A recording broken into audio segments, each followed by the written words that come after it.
Hello guys, ഒരു പുതിയ ദോശ ചുടുന്നത് കൊണ്ടാണ്. പുതിയ പരിപാടിയാണ്. കറിയൊന്നുമില്ലാണ്ട് നമുക്ക് ദോശ എങ്ങനെ കഴിക്കാം. അപ്പോൾ തട്ട് കാഞ്ഞതിൻ്റെ ശേഷം വെളിച്ചെണ്ണ തടവി ദോശക്കൂട്ട് ഒഴിക്കുന്നുണ്ട്. എന്നിട്ട് അടച്ച് വെക്കുക. അടച്ച് വെച്ചു. അപ്പോൾ ഒരു മുട്ട ഒഴിച്ചിട്ടുണ്ട്. അതിൻ്റെ അകത്ത് കുരുമുളക് പൊടിയും ഉപ്പും കൂടി ഇട്ടിട്ടുണ്ട്. നല്ല വണ്ണം ഇളക്കി കൊടുക്കുക. അതിൻ്റെ ശേഷം ഈ ദോശ ഒഴിച്ചതിൻ്റെ മേലേക്ക്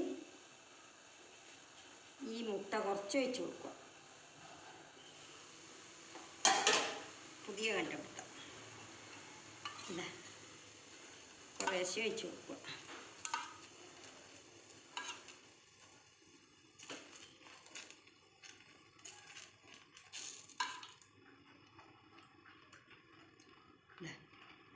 അപ്പോൾ നല്ല അടിപൊളിയായില്ലേ.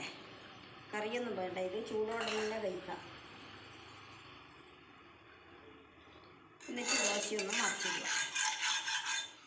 സാധാരണ ദോശ മറിച്ചിടുന്ന പോലെ തന്നെ മറിച്ചിട്ടു.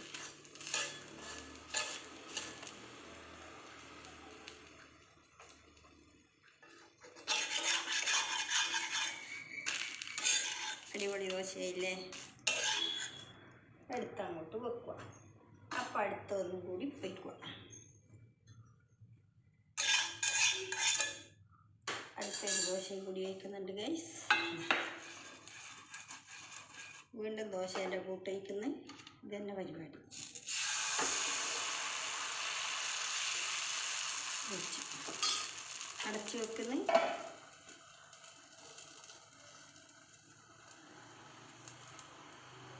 വേഗം പരിപാടി കഴിഞ്ഞു. അപ്പോൾ ദോശയായി, മുട്ടയും കൂടിയായി. വേറെ കറിയിൻ്റെ ഒന്നും ഒരു ആവശ്യവും ഇവിടെ ഇല്ല. അടിപൊളിയായിട്ട് നമുക്ക് ദോശ കഴിക്കുകയും ചെയ്യാം.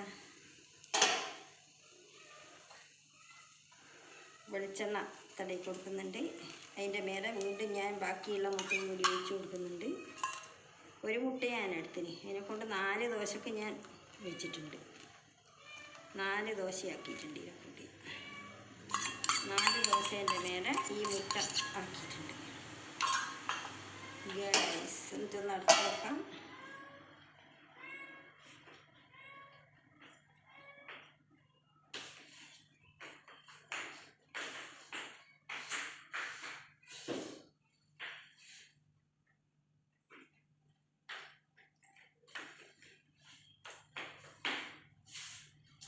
പൂച്ച വന്നിട്ട് നന്നായിട്ട് ഓടിപ്പോയതാണ്. ഞാൻ എന്തോ ചീര് വെച്ചിട്ട് പൂച്ച വെറുതെ കരഞ്ഞുകൊണ്ടിരിക്കുന്നു.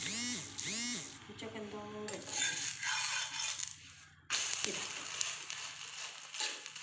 അങ്ങനെയുണ്ട് ഗൈസ്. എൻ്റെ ദോശേൻ്റെ കൂടെ മുട്ട ഇട്ടിട്ടുള്ള പരിപാടി എങ്ങനെയുണ്ട്? എല്ലാവർക്കും ഇഷ്ടപ്പെട്ടോ? അടിപൊളി ദോശയല്ലേ. 4 ദോശ റെഡി ആയിട്ടുണ്ട് ഗൈസ്. അപ്പോൾ ഇത് നിങ്ങളെയും കൂടി ഒന്ന് കാണിച്ചു തരാമെന്ന് വിചാരിച്ചു. അടിപൊളി പരിപാടിയാണ്. അപ്പോൾ ഓക്കേ.